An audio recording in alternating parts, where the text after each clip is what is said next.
భారీ మెజారిటీతో గెలిపించాలి అని మాజీ మంత్రి సబితా ఇంద్రారెడ్డి అన్నారు.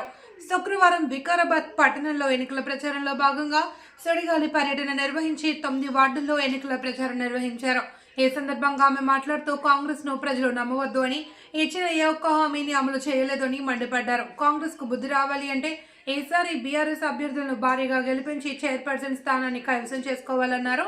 ఈ కార్యక్రమంలో మాజీ ఎమ్మెల్యే మెతుకు ఆనంద్, బీఆర్ఎస్ నాయకులు, బీఆర్ఎస్ అభ్యర్థులు తదితరులు పాల్గొన్నారు.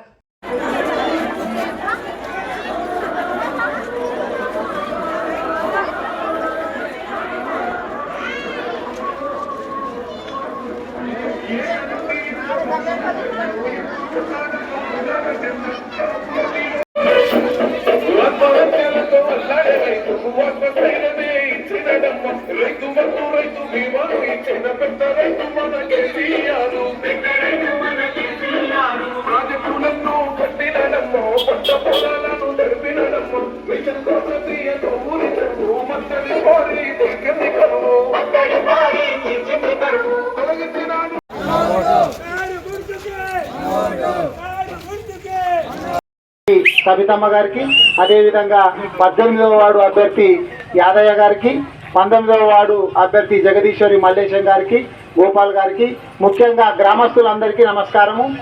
మీకు పాపం ఆయన చనిపోయి స్వర్గాన ఉన్నాడు కానీ ఆ కౌన్సిలర్ అయినాక ఏడాది అతనికే చనిపోయాడు. 5 ఏళ్ళు కూడా పని చేయలేకపోయిండు. కాబట్టి ఇప్పుడు వాళ్ళ మరదలు నిలబడ్డది మల్లేశం వాళ్ళ తమ్ముడు. తెలిసి నేను చెప్పేదేం అవసరం లేదు. ఈ అవతల గురించి మనం మాట్లాడ కూడా అవసరం లేదు. కాబట్టి మీరు గుర్తుపెట్టుకోవాల్సింది అట్లాగే యాదయ్య గురించి కూడా ఏమున్నా కానీ చిన్న దావత్ ఉంటే కూడా మీ ఇంటికాడికి వస్తుంది. ఎవరన్నా చనిపోతే కూడా మీ ఇంటికాడికి వస్తాడు. మనకేమన్నా రేపేమన్నా అవసరం ఉన్నది, మన ఇంట్లో చిన్న దావత్ ఉన్నది, లేకపోతే మంచిది అయింది చెడు అయింది అంటే చూసేటోళ్ళు ఉండాలి. కానీ మళ్ళీ ఎక్కడికో వేటోళ్ళ గురించి మనం చూసుకోకూడదు. చాలా మంది పైసలు పట్టుకొని వస్తున్నారంట. చాలా మంది మా దగ్గర పైసలు ఉన్నాయి, మేము అందరినీ కొనేస్తామని చెప్పి వస్తున్నాయి.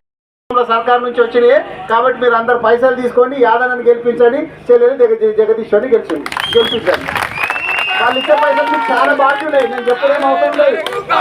మీకు చాలా మన ప్రతి ఇంటికి కూడా గవర్నమెంట్ మస్తు బాకీ ఉన్నది కాంగ్రెస్, అవునా కాదా? మీకు మస్తు ఇస్తామన్నది, బంగారం ఇస్తామన్నది, మస్తు పైసలు ఇస్తామన్నది ఏమి ఇవ్వలేదు. కాబట్టి వాళ్ళు ఎన్ని పైసలు ఇచ్చినా కానీ మొత్తము అన్ని తీసుకోండి. కారు గుర్తు కోటేసి జగదీశ్వర్ గారిని, యాదయ్య గారిని గెలిపించాలని చెప్పి కోరుకుంటూ ఇప్పుడు సబితమ్మ. థ్యాంక్ యూ అమ్మా. మా సోదరులు పార్టీ అధ్యక్షులు వికారాబాద్ మాజీ శాసనసభ్యులు మెతుకు ఆనంద్ గారికి, అదేవిధంగా వేదిక మీద ఉన్న ఇక్కడున్న కౌన్సిలర్, గతంలో తాజా మాజీ కౌన్సిలర్ కిరణ్ పటేల్ గారికి, అదేవిధంగా హరిప్రియ ప్రశాంత్ గారికి, అట్లాగే జ్యోతి సురేష్ గారికి, ముగ్గురు కూడా బీఆర్ఎస్ పార్టీ తరఫున పోటీ చేస్తున్న వారికి, ఈరోజు చాలా మంది పార్టీ తరఫున వచ్చిన నాయకులందరూ ఉన్నారు. వేదిక ముందు, వేదిక పైన ఉన్నారు బీఆర్ఎస్ పార్టీ తరఫున వారికి, అట్లాగే ఈ ప్రాంతం పెద్దలకు అందరికీ, ఈ ప్రాంతంలో ఉన్న మా అక్క చెల్లెళ్ళందరికీ కూడా చేతులు తోడిచి నమస్కరిస్తా ఉన్నాను పేరు పేరున. చాలా సంతోషం. మీ అందరినీ చూస్తూ ఉంటే చాలా సంతోషంగా ఉంది. ఎందుకంటే ఈరోజు బాగా ఆలోచిస్తున్నారు మీరు దీర్ఘంగా. వీళ్ళందరూ మాట్లాడుతుంటే ఆ మాటల్లో ఉన్న తాత్పర్యం ఏంటనేది బాగా ఆలోచిస్తూ ఉన్నారు మీరు. ఖచ్చితంగా ఈ ఎన్నికల్లో ప్రజలకు మేలు జరిగేటట్టు, స్థానికంగా ఉన్న మీకు మేలు జరిగేటట్టు, పైన ఉన్న పెద్దలు చేస్తున్న మోసాన్ని గ్రహించి ఖచ్చితంగా బీఆర్ఎస్ పార్టీకి, కారు గుర్తుకి, కేసీఆర్ గారి గుర్తుకి ఓటు వేయమని కోరడానికి ఇక్కడికి రావడం జరిగింది. అందరూ కూడా కేసీఆర్ గారి నిశాన కారు గుర్తుకు ఓటు వేయమని మరొకసారి మనస్ఫూర్తిగా కోరుతా ఉన్నా అన్ని వార్డులలో కూడా.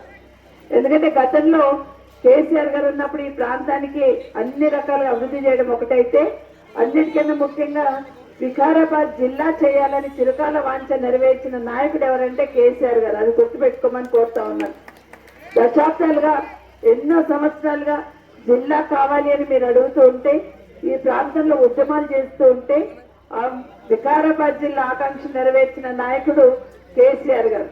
మరి కేసీఆర్ గారు రుణం తీసుకునేటట్టు మీరందరూ కూడా కారు గుర్తుకు ఓటేసి గెలిపించమని కోరుతా ఉన్నాను. అన్నిటికన్నా ముఖ్యంగా కేసీఆర్ గారు రైతులకి గౌరవంగా బతికేటట్టు చూస్తున్నాడు, మహిళలకి గౌరవంగా ఉండేటట్టు చూస్తున్నాడు. ఇంతకుముందు ఇక్కడ ఒక తమ్ముడు చెప్తున్నాడు, జాబ్ క్యాలెండర్ అని మోసం చేస్తున్నాడు రేవంత్ రెడ్డి గారు. మరి కేసీఆర్ గట్టిగా అడిగితే ఆయన చక్కగా పనిచేస్తాడమ్మా అంటున్నాడు. మరి కేసీఆర్ గారు గట్టిగా అడగాలంటే కేసీఆర్ గారు గుర్తు కారు గుర్తు మీద ఓట్లు పడితే మీకు వస్తే కేసీఆర్ కొంత అయితే గట్టిగా అడుగుదాం. ఎందుకంటే జాబ్ క్యాలెండర్ ఇస్తాను మోసం చేసిండు, సంవత్సరానికి 2 లక్షల ఉద్యోగాలు ఇస్తాను మోసం చేసిండు.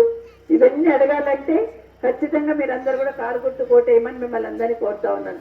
అయితే ఇక్కడ మాట్లాడుతున్నప్పుడు కిరణ్ పటేల్ గురించి శుభప్రద చెప్తా ఉండే, అనుక్షణం ఎప్పుడైనా పిలిస్తే పలికేటట్టు మీ కౌన్సిలర్ ఉన్నాడు, అట్లాగే భవిష్యత్తులో కూడా ఉంటాడు.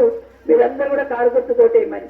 అట్లాగే హరిప్రియ ప్రశాంత్ గారికి సంబంధించి కానీ, జ్యోతి సురేష్ గారికి సంబంధించి కానీ మీరందరూ కూడా ఆశీర్వదించమని మిమ్మల్ని కోరడానికి రావడం జరిగింది. అయితే చాలా పథకాలు 10 సంవత్సరాల కేసీఆర్ పాలనని 2 సంవత్సరాల రేవంత్ రెడ్డి పాలనని బేరీజ్ వేసుకోండి. మీరు ఒక్క నిమిషం కూర్చొని ఆలోచించుకోండి. 10 సంవత్సరాల కేసీఆర్ గారు చెప్పకపోయినా, హామీ ఇవ్వకపోయినా ఒక్కొక్క హామీ ఎట్లా నెరవేర్చిండు, మాట ఇచ్చి ఏ విధంగా రేవంత్ రెడ్డి గారు మోసం చేసిండు అనేది దయచేసి మీడియా అందరూ కూడా కూర్చొని ఆలోచించుకోమని చెప్తా ఉన్నాను. ఆనంద్ గారు ఒక్కటే మాట చెప్పినాడు, రంజాన్ తోఫా వచ్చిందా అమ్మా అని. నిజంగానే రంజాన్ తోఫానే కాదు, కేసీఆర్ గారు అన్ని కులాలను గౌరవించారు. బతుకమ్మ పండుగ వచ్చిందంటే ఆడబిడ్డలకు బతుకమ్మ చీర పంపించాడు. రంజాన్ పండుగ వచ్చిందంటే అక్కడున్న ఆడబిడ్డలకు రంజాన్ తోఫా పంపించాడు. ఇఫ్తార్ విందులు ఏర్పాటు చేశాడు. క్రిస్టియన్ సోదరులకి క్రిస్మస్ గిఫ్ట్స్ పంపించాడు. ఎక్కడ ఏ కులం ఉన్నా కులాన్ని గౌరవించి తెలంగాణ రాష్ట్రం అంతా ఒక కుటుంబంలాగా భావించి ఒక్కొక్కటి సర్దుకుంటూ కుటుంబ పెద్దగా పాలన చేశాడు కేసీఆర్ గారు. కానీ రేవంత్ రెడ్డి గారు ఎన్నో హామీలు ఇచ్చి కేసీఆర్ కన్నా ఎక్కువ చేస్తే నేను మాట ఇచ్చి 2 సంవత్సరాల్లో ఏ విధంగా మోసం చేస్తున్నాడు అనేది దయచేసి గమనించమని కోరుతా ఉన్నాను. ఈరోజు మేము ఇక్కడ అన్ని వర్గాలను ఎట్లయితే దగ్గర తీసుకున్నాడో అందరిని కూడా గౌరవించే ప్రయత్నం చేశాడు. మా ముస్లిం సోదరులకు సంబంధించి అయితే మహమూద్ భాయ్ గారిని ఫస్ట్ క్యాబినెట్ లోనే మంత్రిగా చేసుకొని కేసీఆర్ పక్కన కూర్చోబెట్టుకున్నాడు. సెకండ్ క్యాబినెట్ లో హోమ్ మినిస్టర్ చేసుకొని కేసీఆర్ పక్కన కూర్చోబెట్టుకున్నాడు. కానీ ఈ ప్రభుత్వంలో ఒక్క మైనార్టీ సోదరుడు కూడా మంత్రి పదవి ఇవ్వకుండా ఎట్లా అవమానం చేసిండనే దయచేసి మా సోదరులందరూ గుర్తుపెట్టుకోవాలని కోరుకుంటూ, ఇదే కాకుండా ఈరోజు అన్ని పథకాలను కూడా ఒక్కొక్కటి ఎగనామం పెట్టేస్తున్నాడు. ఇంతకుముందు మాట్లాడుతూ శుభప్రద చెప్పినాడు, మనందరికి కూడా వ్యవసాయం ఉంటుంది.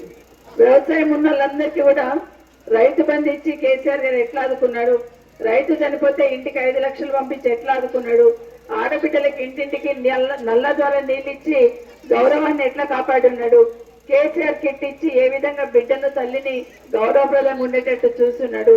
ఇట్లా ఒకటి చెప్పుకుంటూ పోతే కళ్యాణ లక్ష్మి షాది ముబారక్ ఇది కూడా ఏ విధంగా ఏర్పాటు చేస్తున్నారు. అన్ని కూడా అడగకుండానే హామీ ఇవ్వకుండా కేసీఆర్ గారు నెరవేర్చుకుంటూ వస్తే రేవంత్ రెడ్డి గారు వచ్చి ఏం చెప్పాడు, ఒక్కొక్కటి కేసీఆర్ 10,000 ఇస్తున్నాడు, నేను 15,000 ఇస్తాను రైతు బంధు. 1,00,000 రూపాయలే ఇస్తున్నాడు కేసీఆర్ గారు, నేను తులం బంగారం ఇస్తా అన్నాడు. కేసీఆర్ కిట్ అయితే ఎత్తేస్తున్నాడు. 5 లక్షలు అయితే రైతు బీమా వస్తూనే లేదు. ఈరోజు మన రంజాన్ తోఫా కానీ అదేవిధంగా బతుకమ్మ చీరలు కూడా ఎత్తేస్తున్నాడు. ఎన్నికలు వచ్చినాయి కాబట్టి సర్పంచ్ ఎలక్షన్స్ లల్లా ఏదో చీరలు ఇచ్చేసి కొంతమందికి చీరలు ఇచ్చి ప్రచారం చేసుకునే ప్రయత్నం చేస్తున్నాడు. ఒకటి ఏ విధంగా మోసం చేసిందని మీకు అందరికీ తెలుసు. దయచేసి మిమ్మల్ని అందరిని ఒకటే కోరుతూ ఉన్నాను, కేసీఆర్ గారిని మళ్ళీ తెచ్చుకోవాలి. కేసీఆర్ గారు వస్తేనే ఈ రాష్ట్రానికి శ్రీరామ రక్ష. ఒకటి సర్దుకొని చేస్తున్నాడు. ఏ కష్టపడ్డాడో ఎక్కడ అప్పులు తెచ్చిండో తెలియదు, కానీ మిషన్ భగీరథ లాంటి కార్యక్రమాన్ని తీసుకొచ్చి ఇంటింటికి నల్ల నీళ్ళు ఇచ్చి ఆడబిడ్డల గౌరవాన్ని కాపాడినాడు. ఎక్కడ అప్పులు తెచ్చున్నాడో ఎవరికి దండం పెట్టినాడో తెలియదు, కానీ 24 గంటల కరెంటు తీసుకొచ్చి రైతు కష్టం లేకుండా చూసుకున్నాడు కేసీఆర్ గారు. రెప్పపాటు కరెంటు పోనీయలేదు కేసీఆర్ గారు. అప్పులు తెచ్చినాడో ఏం చేసినాడో తెలియదు, కానీ కాళేశ్వరం లాంటి ప్రాజెక్టు, పాలమూరు రంగారెడ్డి లాంటి ప్రాజెక్టు కట్టి ఇదే పాలమూరు రంగారెడ్డి ద్వారా వికారాబాద్ వరకు నీళ్లు తీసుకురావాలని సంకల్పం కేసీఆర్ గారు తీసుకున్నారు. ఎక్కడ తెచ్చిన్నాడో ఏం అప్పు చేసినాడో తెలియదు, కానీ జిల్లాకు ఒక మెడికల్ కాలేజ్ ఇచ్చిన్నాడు. ఎవరి దగ్గర తెచ్చినాడో కేంద్ర ప్రభుత్వం ఇవ్వకపోయినా ఏ బ్యాంకులు అప్పు తెచ్చినాడో తెలియదు, కానీ ప్రతి అమ్మకు పెన్షన్ వచ్చేటట్టు 60 ఏళ్ళు నిండిన వాళ్ళందరికీ కూడా 2,000 రూపాయలు, 200 ఉన్న పెన్షన్ ని 2,000 రూపాయలు చేస్తున్నాడు కేసీఆర్ గారు. ఇలా చెప్పుకోతే చాలా కార్యక్రమాలు. నిన్న చెప్తున్నాడు కదా రేవంత్ రెడ్డి, కేసీఆర్ గారు అప్పు చేశాడు. కేసీఆర్ గారు కాళేశ్వరం కట్టిండు, అప్పు చేసిండు, పాలమూరు రంగారెడ్డి కట్టిండు, అప్పు చేసిండు, 24 గంటల కరెంట్ ఇచ్చిండు, అప్పు చేసిండు. అవే పైసలతోని ఇంటింటికి నల్ల ద్వారా నీళ్ళు ఇచ్చిండు, అప్పు చేసినాడు. ఊరికి మన జిల్లాకి మనకు కలెక్టర్ ఆఫీసులు కట్టినాడు, మెడికల్ కాలేజీలు కట్టినాడు. మరి అంతకన్నా ఎక్కువ 2 సంవత్సరాల్లో కేసీఆర్ గారు చేసిన అప్పు చెప్తున్నాడు రేవంత్ రెడ్డి గారు. కానీ ఆయన చేసిన 2.5 లక్షల అప్పు 2.5 లక్షల కోట్ల అప్పు చేస్తున్నాడు. మరి ఏం చేసినాడు? నువ్వు తెచ్చిన అప్పు ఏం చేసినావు అంటే దానికి సమాధానం ఉండదు. ఇచ్చిన మాట నెరవేర్చయ్యా రేవంత్ రెడ్డి గారు అంటే దానికి సమాధానం ఉండదు. పాలన చేతగాక పాలన వైఫల్యం చెంది ఇచ్చిన హామీలు ఎక్కడ అడుగుతారో జనాలని ఆలోచన చేసి మైక్ పట్టుకుంటే కేసీఆర్ తిట్టుకుంటూ, కేసీఆర్ని చావమంటూ, కేసీఆర్ మీద కేసులు పెడతానంటూ పబ్బం కట్టుకుంటున్న రేవంత్ రెడ్డి గారికి దెబ్బ తగలాలంటే ఈ ఎన్నికల్లో కారు గుర్తుకు ఓటేయమని మీకు అందరికీ కూడా కోరుతా ఉన్నాను. మొన్న ఇంకొక మాట చెప్పినాడు రేవంత్ రెడ్డి గారు, నేను చేసిన మంచి పనులు చూసి నాకు ఓటేయండి, నేను ఇచ్చిన పథకాలు చూసి నాకు ఓటేయండి అంటున్నాడు. మరి రేవంత్ రెడ్డి ఇచ్చిన పథకాలు ఏంది ఒక్కసారి చెప్తారమ్మా? ఒక్కటి చెప్తారా? ఒక్కటి చెప్పాలి మీరు, ఒక్కటి చెప్పాలి. ఏదో ఒకటి రేవంత్ రెడ్డి తీసుకొచ్చిన పథకం ఒక్కటి చెప్పండి. నన్ను చెప్పమంటారా? రేవంత్ రెడ్డి చెప్తలేడా? రోజు వచ్చినప్పుడల్లా ఫ్రీ బస్ ఇచ్చిన అంటున్నాడు. ఫ్రీ బస్ ఇచ్చిన నేను మైక్ పట్టుకుంటే ఒక ముఖ్యమంత్రి లెవెల్లో చెప్పాల్సిన మాట కాదు అది. ఫ్రీ బస్ ఇచ్చిన అని చెప్తాను. అంతకుముందు ఆడబిడ్డలు తల్లిగారింటికి పోకుండ్రి, అత్తగారింటికి రాకుండ్రి. ఈయన ఫ్రీ బస్ ఇచ్చినాకనే ఎక్కి బస్సు ఎక్కి తల్లిగారింటికి పోతున్నారట. మొన్న ఒక ఊరికి పోయినా నేను, అక్కడ ఒక ఆడబిడ్డ చెప్తుంది నాకు, అమ్మ ఫ్రీ బస్ ఏమో కానీ మాకైతే అవమానం జరుగుతుంది అన్నది. ఎట్లా జరుగుతుందమ్మా అన్నాను. మేము ఫ్రీ బస్ ఎక్కడికి పోతే మేమందరం వీడియోలో పడితే బస్సు పోయి ఆడేలో పడుతున్నదమ్మా. ఇంతకుముందేమో కేసీఆర్ వాళ్ళు ఉన్నప్పుడు మేము ఆడోళ్ళ మీద పడితే బస్సు మెల్లగా వచ్చి మా దగ్గర ఆగి మమ్మల్ని ఎక్కించుకొని లోపల కూర్చుని పెడుతుంది. ఇప్పుడేమో ఇక్కడ మేము గుంపు కనిపిస్తే ఆడోళ్ళం గుంపు కనిపిస్తే పోయి అంత దూరం ఆపుతున్నారు. ఉరికెక్కిపోయి బస్సు ఎక్కినామనుకో బొమ్మ లోపలికో అంటున్నారట. అంటే గౌరవం లేకుండా. ఇంకొక ఊరికొతో తమ్ముడు చెప్పిండు, అక్క మాకేమన్నా కానీ రేవంత్ రెడ్డి వచ్చినాక గౌరవం పెరిగింది అక్క అన్నాడు. ఎట్లా పెరిగింది తమ్మి అన్నాను. బస్సు ఎక్కితే డ్రైవర్ మేము వచ్చిన దగ్గర మేము ఇలవంటి దగ్గర బస్సు ఆపుతున్నాడు, ఎక్కునైనా ఎక్కువ అని చెప్తున్నాడు, లోపలికి రా అంటున్నాడు, ఎవరైనా ఆడలు కూర్చుంటే లేపి మమ్మల్ని కూర్చుని పెడుతున్నాడు, మాకు చాలా గౌరవం పెరిగింది అక్కడ అని చెప్తున్నాడు.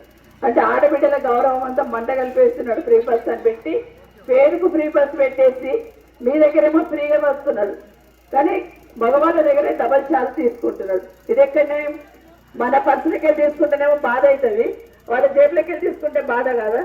ఒక్కసారి గుర్తుపెట్టుకోమని చెప్తున్నా ఏ విధంగా ఈ పాలన చేస్తున్నారు అనేది. ఇంకొకటి చెప్తున్నాడు, నేను ఫ్రీ గ్యాస్ ఇచ్చిన అంటున్నాడు. వచ్చిందమ్మా? 500 రూపాయలకు వచ్చిందంటే కదా. అరే ప్రతి మీటింగ్ లో చెప్తున్నాడు, మీరేమో రాలేదంటారు, మీ అకౌంట్ లో లేస్తుంది అంటున్నాడు. అవుతుంది మరి బైక్ పట్టుకుంటే 500 రూపాయల గ్యాస్ ఇస్తున్నా అంటున్నాడు. లేదు, అందుకే నమ్మకండి ఆయన. 500 రూపాయల గ్యాస్ కూడా వస్తలేదు, అది కూడా పోగొస్తాయి కదా, అది కూడా ఒకటినే చెప్పిండు కదమ్మా. ఇదే కాకుండా 2500 వేస్తా అన్నాడు, వేసిందా? అరే అంత చెప్తున్నాడు, నేను కోటీశ్వరులను చేసిన మహిళలని, 1 కోటి మంది మహిళలని కోటీశ్వరులను చేసిన అంటున్నాడు. మరి 3 వార్డులలో ఎంతమంది కోటీశ్వరులు అయినమ్మా? ఒక్కరు రాలేదు.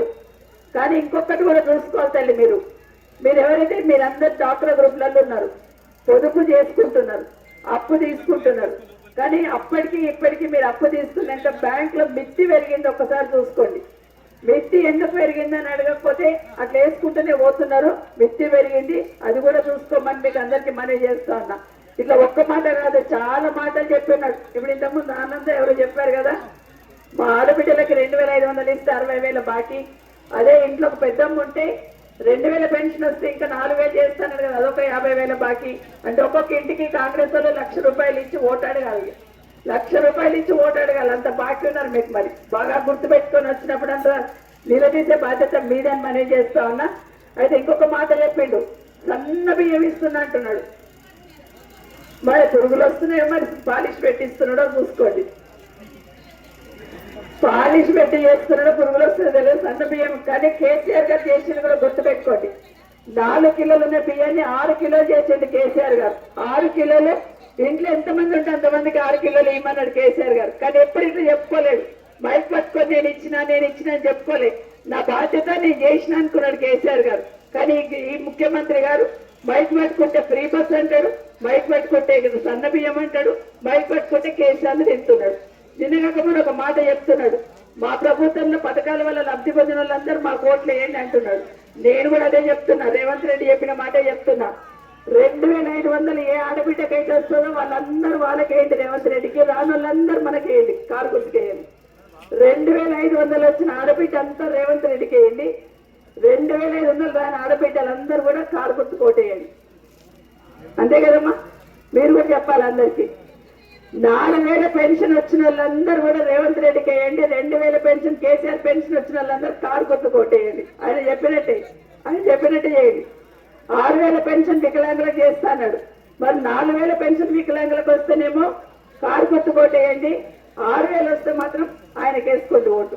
ఆయన అన్నాడు కదా ఇట్లా వేయమని. దయచేసి గుర్తు పెట్టుకోండి, తులం బంగారం వచ్చిన వాళ్ళందరూ అక్కడ వేయండి, 1,00,000 రూపాయలు వచ్చిన వాళ్ళందరూ ఇక్కడ వేయండి, కారు గుర్తుకేయండి. ఆయనని అడిగిండు, నాకేయండి అని. అదే కాకుండా రైతు బంధు 5,000 వచ్చిన వాళ్ళందరూ కూడా మన కారు గుర్తుకేయమని చెప్పండి, 15,000 వస్తే మాత్రం రేవంత్ రెడ్డికి వేసుకోమని చెప్పండి. ఒకటి కాదు, ఒక్క మాట కూడా నెరవేర్చలేదు. మోసం దగా తిట్లతోనే పాలన గడుపుతా ఉన్నాడు. ఒక్కసారి ఆయన కర్రగాల్చి వాత పెట్టకపోతే నేను చేసిందే కరెక్ట్, ఇదే కరెక్ట్ చేసిన కాబట్టి ప్రజలు నా మాట వింటున్నారని చెప్తాడు. కాబట్టి దయచేసి మీరు ఒక్కొక్కరు ఒక 10 ఓట్లు కారు గుర్తు కోటేపియండి, ముగ్గురిని గెలిపించండి. ఆనంద్ గారికి ఆయన చేతిని బలోపేతం చేయండి. ఆయన మీ వెనకాల నుండి సేవ చేసే అవకాశం ముందు కౌన్సిలర్లో గెలిపించండి అని కూడా మీకు అందరు కూడా మరొక్కసారి పేరున కోరుకుంటూ ఇక్కడ వచ్చిన వాళ్ళందరికీ కూడా మరొక్కసారి విజ్ఞప్తి చేస్తున్నా, దయచేసి మీరందరూ కూడా కారు గుర్తు కోటేయండి, వేయించండి అని మనస్ఫూర్తిగా కోరుకుంటూ జై తెలంగాణ, జై కేసీఆర్.